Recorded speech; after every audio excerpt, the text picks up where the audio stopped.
The story begins with the mention of a third level at the Grand Central Station, which only has 2 levels in real.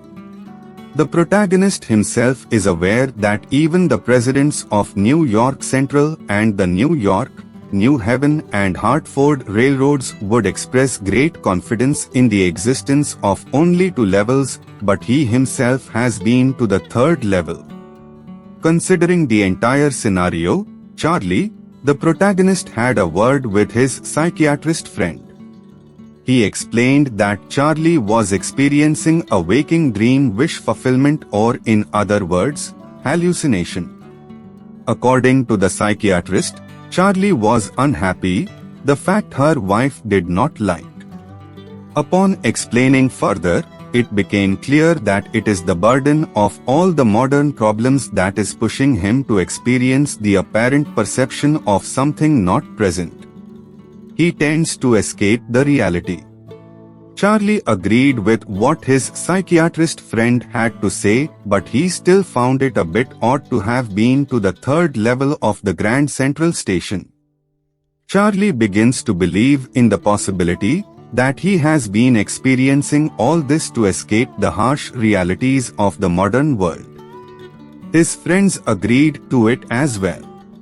Even his stamp collecting is a sort of asylum he resorts to in order to feel protected.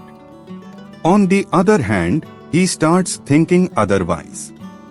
His grandfather started his stamp collection, but in those days, they had not seen the consequences of war and there was peace, harmony and security. His grandfather must have not been insecure. The collection, moreover, was amazing, with blocks of 4 of practically every U.S. issue. Even President Roosevelt collected stamps. He starts explaining what exactly happened and begins with how he chose to take the subway to his apartment instead of the usual bus after a late night shift. He did this in order to save time. He describes himself as an ordinary man of 31 dressed in a tan gabardine suit and a straw hat with a fancy band. It was so ordinary that he could see other similar men at the station. He explains how he was in his normal state of mind, not wanting to escape from anywhere. All he wanted was to be with his wife Louisa at that hour. He still doesn't understand why this happened with him. Charlie comes to the part of the incident where he entered the Grand Central from Vanderbilt Avenue and took the stairs to the first level where one boarded trains like the 20th century. Then he went down another floor to reach the second level from where the suburban trains leave. From there he entered an arched doorway and got lost. It was nothing unusual for him because even if he had come to that station 1,000 times, there were occasions he bumped into new corridors and doorways. Once he entered the wrong lobby and reached Roosevelt Hotel, and another time in an office building which was 3 blocks away. He wondered that Grand Central was expanding at a very fast rate, just like a tree and with its roots.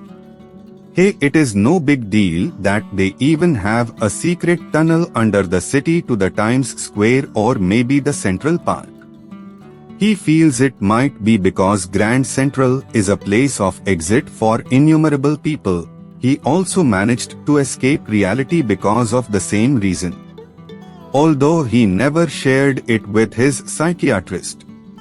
The unusual corridor he had entered into began angling left and slanting downward, which he felt odd about, but nevertheless, he kept on walking.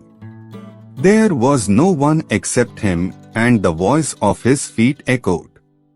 He finally heard the sound of people talking from a distance. Then he took a left and walked down the stairs again, only to reach the third level of the Grand Central. He thought he had somehow made his way back to the second level, but as he noticed, the room was smaller, there were fewer ticket windows and train gates, and the information booth in the center was wood and old-looking.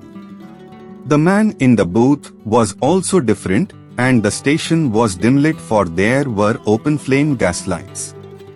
Charlie could see brass spittoons everywhere, when suddenly a glimpse of light caught his eye and he saw a man pulling his gold watch from the west. He was dressed in an old-fashioned style. Suddenly, he noticed that everyone was dressed like the 19th century. It was basically the time before deadly wars. So many beards and fancy mustaches all around, something that the protagonist had never seen before. He even saw a very small carrier and Ives locomotive, which made him sure about which time he is in.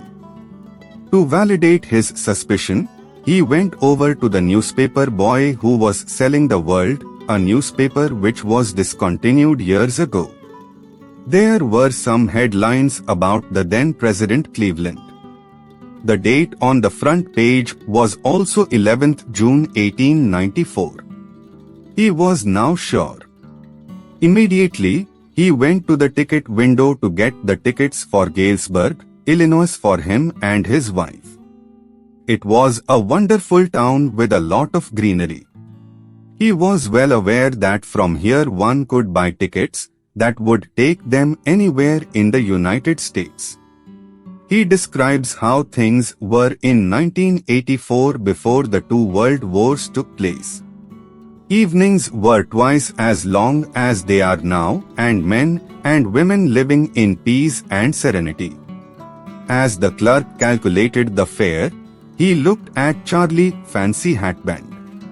Charlie just had enough for a one-sided journey. Just as he took out money, the clerk informed that this is not the acceptable legal tender, and by any chance if he tried to be smart, he won't be able to get away with it.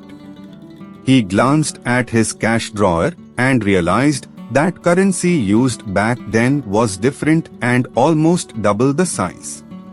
He ran out because he didn't want to go to jail. The day ended after he came out. The next day he went to withdraw his entire savings and got them converted into old money by paying some amount of premium.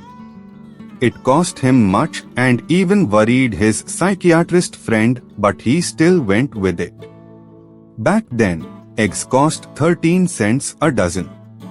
But unfortunately, he could never find the way to the third-level corridor again despite hard efforts. His wife Louisa was pretty worried when she got to know about it all. After a while, he went back to finding distractions with the help of stamps. Somehow, Sam, the psychiatrist, disappeared out of the blue. Charlie suspected that he had gone to Galesburg. He finds himself in the time-space of 1894. One night Charlie came across a first-day cover. It is an envelope with a stamp on it that stamp collectors mail to themselves on the first day of its sale to mark the date. They are just blank inside and are not meant to be opened. That night he found by surprise one of his grandfather's old first-day covers. Someone had mailed it to his father at his home at Galesburg, as he saw from the address on the envelope. The postmark showed that it had been there since 18th July 1894. The stamp had a picture of President Garfield on it. It was a 6-cent, dull brown color stamp. His grandfather had put it in his stamp collection, and the Charlie now discovered it. The paper inside and a letter written in it. The letter read as. The letter talked about how the writer wished his third-level story was true until he actually started believing it to be true. He had found the third level and had been there for 2 weeks. He describes the place he was at that time. He asks Charlie and Louis to never stop searching for the third level and come back. The letter had been signed off as Sam.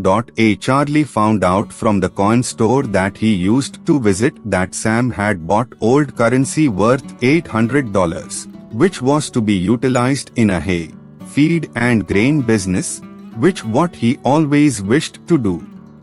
He could not go back to his old business, certainly not in Galesburg, Illinois. The story ends at a mysterious note where Charlie is wondering that Sam is psychiatrist.